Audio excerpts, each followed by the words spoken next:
नमस्कार। आज हम अल्फोंस दाद की एक बहुत ही असरदार कहानी द लास्ट लेसन पर थोड़ी गहराई से बात करने वाले हैं। जी। ये कहानी हमें उस समय में ले जाती है जब फ्रांस और प्रशिया के बीच मतलब 1870-71 में युद्ध चल रहा था। हाँ, और फ्रांस के जो अल्सास और लोरेन इलाके थे, वो प्रशा के कब्जे में आ गए थे। बहुत ही मुश्किल दौर था वो। बिल्कुल। तो हमारे पास इस कहानी के कुछ हिस्से हैं जिनसे हम समझने की कोशिश करेंगे। हाँ, और देखिए ये सिर्फ कहानी सुनाना नहीं है। इरादा है कि इसके पीछे का जो मतलब है, जो भावनाएं हैं, उनको पकड़ें। सही कहा। देखना है कि कैसे राजनीति, बड़े स्तर की घटनाएं एक छोटे से स्कूल की रोजमर्रा की जिंदगी पर असर डालती हैं। और भाषा का मुद्दा, कैसे भाषा सिर्फ बोलने का तरीका न होकर पहचान बन जाती है। हाँ, पहचान, संस्कृति और यहाँ तक कि एक तरह का प्रतिरोध भी। बिल्कुल। तो चलिए शुरू करते हैं इस कहानी की परतों को खोलना। कहानी का हीरो है फ्रांस, एक स्कूल का बच्चा। हाँ, और कहानी शुरू होती है उसके स्कूल के लिए लेट होने से।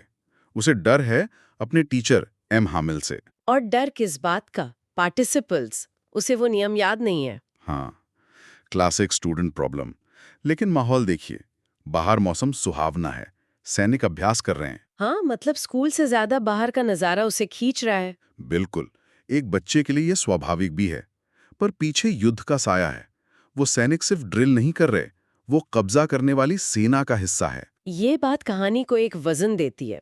उसका फिर भी स्कूल जाने का फैसला लेना, ये एक छोटा सा कदम है पर जरूरी है। हाँ, फिर रास्ते में वो टाउन हॉल के पास से गुजरता है और देखता है कि बुलेटिन बोर्ड पर काफी भीड़ लगी है। अच्छा, वो बुलेटिन बोर्ड जहां पिछले 2 साल से सिर्फ बुरी खबरें ही आ रही थी। हाँ, हारी हुई लड़ाइयों की खबरें, सेना में भर्ती के आदेश।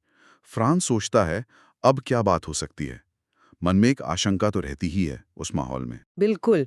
और फिर वो स्कूल पहुंचता है और वहां का माहौल एकदम बदला हुआ है। क्या बदला था? शांति। रोज जो शोरगुल होता था ना, डेस्क खोलने बंद करने की आवाज, बच्चों के एक साथ पाठ दोहराने की आवाज, टीचर के रूलर की आवाज। हाँ, वो सब गायब था। हाँ, बिल्कुल ऐसे शांत जैसे रविवार की सुबह हो। लेकिन ये शांति सुकून वाली नहीं थी। कुछ अ, अजीब था उसमें। यहीं से रहस्य गहराता है। क्लास में भी वही गंभीर माहौल। और एम हामिल, उन्होंने अपने खास कपड़े पहने हुए थे। हाँ, वो सुंदर सा हरा कोट, झालरदार शर्ट और वो छोटी काली रेशमी टोपी जिस पर कढ़ाई थी। जो वो सिर्फ इंस्पेक्शन वाले दिन या जब इनाम बढ़ते थे तब पहनते थे। सही। तो फ्रांस को लगा कि आज जरूर कुछ खास है। और फिर उसने देखा कि पीछे की बेंचों पर कौन बैठा था। गांव के बुजुर्ग लोग। ये तो सबसे हैरान करने वाली बात थी। हाँ, बूढ़े हौसर थे अपनी तिकोनी टोपी और पुरानी प्राइमर किताब के साथ। पुराने मेयर, पुराने पोस्टमास्टर और भी कई लोग, सब उदास दिख रहे थे। आखिरी पाठ है जो मैं तुम्हें दूंगा। आखिरी पाठ? हाँ, बर्लिन से आदेश आया है कि अल्सास और लॉरेन के स्कूलों में अब सिर्फ जर्मन पढ़ाई जाएगी।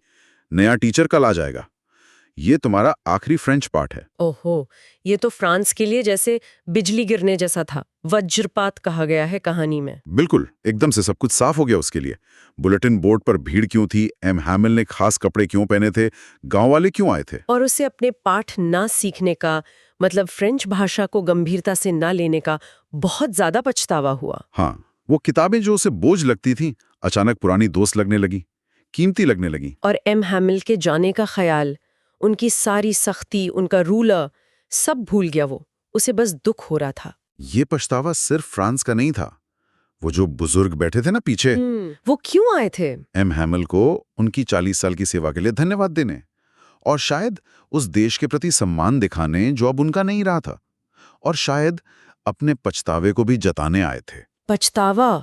किस बात का? शायद उन्होंने भी अपनी भाषा को, अपनी संस्कृति को उतना महत्व नहीं दिया था पहले। अब जब वो छिन रही थी तो उसका दर्द महसूस हो रहा था। फिर जब फ्रांस की बारी आई पार्टिसिपल सुनाने की, जाहिर है वो नहीं सुना पाया। हाँ, डबरा गया, चुप हो गया। लेकिन एम हैमिल ने उसे डांटा नहीं। नहीं डांटा, ये तो उनके स्वभाव के विपरीत था। बिल्कुल, बल्कि उन्होंने बड़े दुख से कहा कि इसमें सिर्फ फ्रांस का दोष नहीं है, हम सबका दोष है। सबका?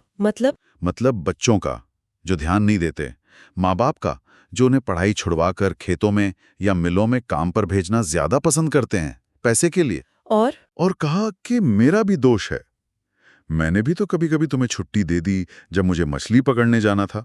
या तुमसे अपने बगीचे में पानी डलवाया। ओहो, ये तो एक तरह से सामूहिक स्वीकारोक्ति थी, सब जिम्मेदार थे। हाँ, संकट के समय ही अक्सर अपनी गलतियों का एहसास होता है ना।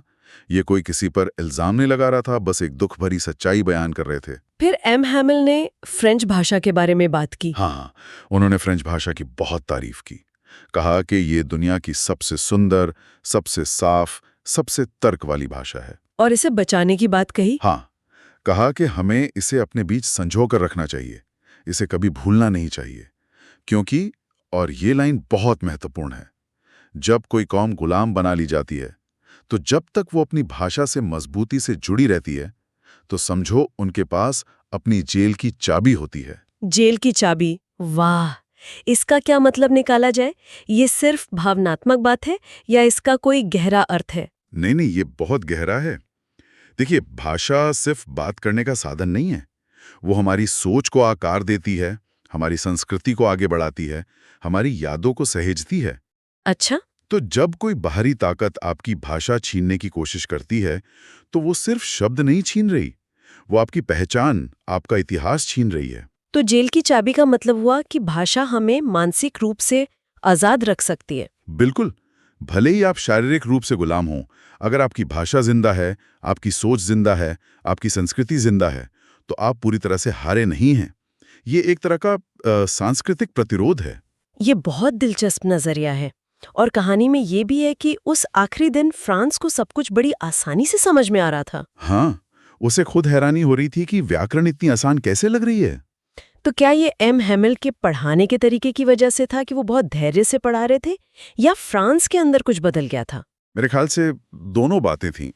एम हैमिल शायद अपना सब कुछ, अपना सारा ज्ञान उस आखिरी दिन दे देना चाहते थे, पूरी लगन और धैर्य से।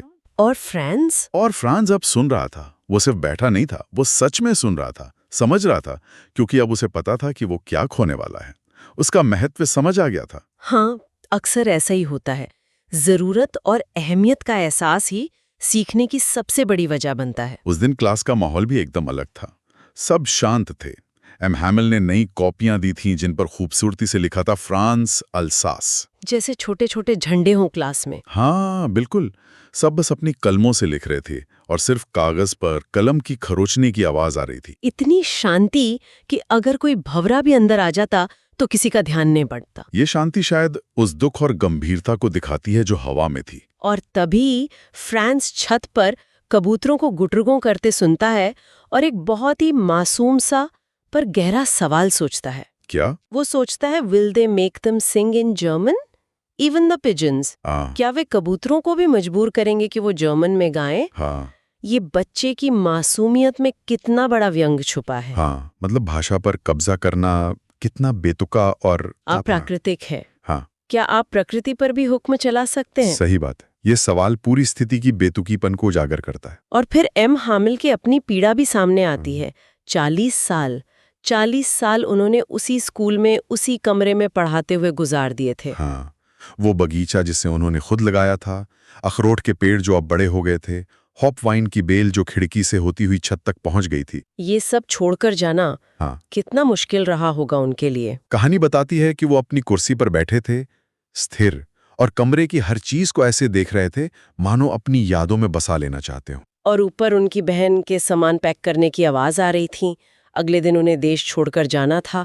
ये बहुत दिल तोड़ने वाला था। हाँ, ये दिखाता है कि बड़े बड़े राजनीतिक फैसले कैसे एक आम इंसान की पूरी दुनिया उजाड़ देते हैं। फिर इतिहास का पाठ हुआ और फिर बच्चों ने अपनी वर्णमाला दोहराई, बा बे बी बो बू। और पीछे बैठे बूढ़े हौजर ने भी अपनी प्राइमर खोल ली थी और उनके साथ दोहरा रहे थे। उनकी आवाज कांप रही थी और वो रो रहे थे। बूढ़े हौजर रो रहे थे। हाँ, ये दृश्य बहुत मार्मिक है। उनका रोना सिर्फ एम हैमिल के जाने का दुख नहीं था, शायद वो उस भाषा और पहचान के खोने का दुख था जिसे वो पूरी उम्र शायद जी नहीं पाए थे।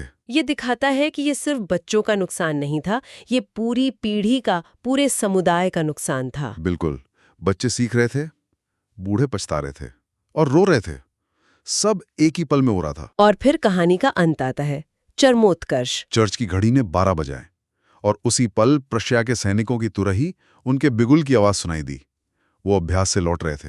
मानो नए शासन का ऐलान हो रहा हो। स्कूल का समय खत्म, फ्रेंच पार्ट का समय खत्म। एम हैमिल अपनी कुर्सी से खड़े हुए। उनका चेहरा एकदम पीला पड़ गया था। फ्रांस को वो उस पल बहुत लंबे और उदास लगे। वो कुछ कहना चाहते थे। हाँ, उन्होंने शुरू किया, मेरे दोस्तों, लेकिन फिर उनका गला रुंध गया। वो आगे बोल नहीं पाए। ये चुप्पी शायद उनके कहे गए शब्दों से ज्यादा असरदार रही होगी। बिल्कुल, उनका वो पीला चेहरा, उनका खड़ा होना, उनका बोलना पाना, ये सब उनके अंदर के दर्द को बयान कर रहा था। फिर उन्होंने क्या किया? वो ब्लैकबोर्ड की तरफ मुड़े, एक चौक का टुकड़ा उठाया और अपनी पूरे ताकत लगाकर जितने बड़े अक्षरों में लिख सकते थे लिखा। क्या लिखा? वीव ला फ्रांस। फ्रांस अमर रहे। हाँ, ये उस वक्त में, उस स्थिति में शायद सबसे बड़ा बयान था जो वो दे सकते थे। एक आखिरी सलाम, एक आखिरी दावा अपनी पहचान पर। ये सिर्फ 2 शब्द नहीं थे, ये एक प्रतिरोध था। बिल्कुल, जब आवाज साथ ना दे तो लिखा हुआ शब्द और भी ताकतवर हो जाता है। ये देशभक्ति भी थी और अपनी संस्कृति से जुड़ाव का इजहार भी। और फिर? रो वहीं रुक गए, अपना सिर दीवार से टिका लिया और बिना कुछ और बोले हाथ से इशारा किया। क्या इशारा? स्कूल खत्म हुआ, तुम जा सकते हो। बस, कहानी यहीं खत्म। हाँ, यही कहानी खत्म हो जाती है, लेकिन इसका असर वो पाठक के साथ रह जाता है। बिल्कुल। कोई लंबा भाषण नहीं, कोई उपदेश नहीं, बस एक मौन इशारा और वो 2 शब्द ब्लैक बोर्ड पर। ये अंत बहुत शक्तिशाली है। दिखाता है कि कभी-कभी सबसे गहरी भावनाएं खामोशी में ही व्यक्त होती हैं। तो इस पूरी बातचीत से ये तो साफ है कि द लास्ट लेसन सिर्फ एक स्कूल के आखिरी दिन की कहानी नहीं है, ये उससे कहीं ज्यादा है। हाँ, ये हमें अपनी भाषा के मूल्य के बारे में सोचने पर मजबूर करती है। कैसे वो हमारी पहचान, हमारी जड़ों से जुड़ी है। और ये भी कि कैसे राजनीति, युद्ध और बड़े फैसले आम इंसान की जिंदगी को, उसकी भावनाओं को, उसकी यादों को कितना गहरा प्रभावित करते हैं। बिल्कुल, ये कहानी दिखाती है कि राष्ट्रवाद या राजनीतिक संघर्ष सिर्फ नक्शों और सरकारों की बात नहीं है, वो हर व्यक्ति के निजी अनुभव का हिस्सा बन जाते हैं। एम हैमिल का भाषा को जेल की चाबी कहना, फ्रांस का अचानक अपनी किताबों और भाषा से प्यार कर बैठना, गांव वालों का चुपचाप आकर क्लास में बैठ जाना, ये सब इसी बात की ओर इशारा करते हैं कि भाषा और संस्कृति हमारी आज़ादी, हमारे वजूद के लिए कितनी ज़रूरी हैं। इन्हें हल्के में नहीं लेना चाहिए। और शायद ये कहानी हमें ये भी याद दिलाती है कि हम अक्सर चीज़ों की कद्र तभी करते हैं जब वो हमसे छिनने लगती हैं। सही कहा। एम हैमिल का पछतावा, फ्रांस का पछतावा, गांव वालों का मौन, शायद यही सबक है कि अपनी विरासत को, अपनी पहचान को सहेजने की जिम्मेदारी रोजमर्रा की है, न कि सिर्फ संकट के समय की। बिल्कुल। और आखिर में एक सवाल जो ये कहानी हमारे लिए छोड़ जाती है, हाँ, जब किसी समुदाय से उसकी भाषा छीन ली जाती है या उस पर कोई दूसरी भाषा थोपी जाती है, तो क्या सिर्फ बातचीत का एक जरिया खत्म होता है? ये उससे कहीं ज्यादा। हाँ, या उसके साथ सोचने का एक खास तरीका, दुनिया को देखने का एक नजरिया और शायद पीढ़ियों की जमा की हुई यादें और समझ भी खो जाती है। ये बहुत गहरा सवाल है। और आज के दौर में जहां ग्लोबलाइजेशन है, जहां कई भाषाएं दबाव में हैं, वहां अपनी सांस्कृतिक और भाषाई पहचान को बनाए रखने का क्या मतलब है? क्या ये सिर्फ अतीत से चिपके रहना है या भविष्य के लिए अपनी नींव को मजबूत करना है? इस पर सोचना जरूरी है। बिल्कुल, इस पर जरूर सोचना चाहिए।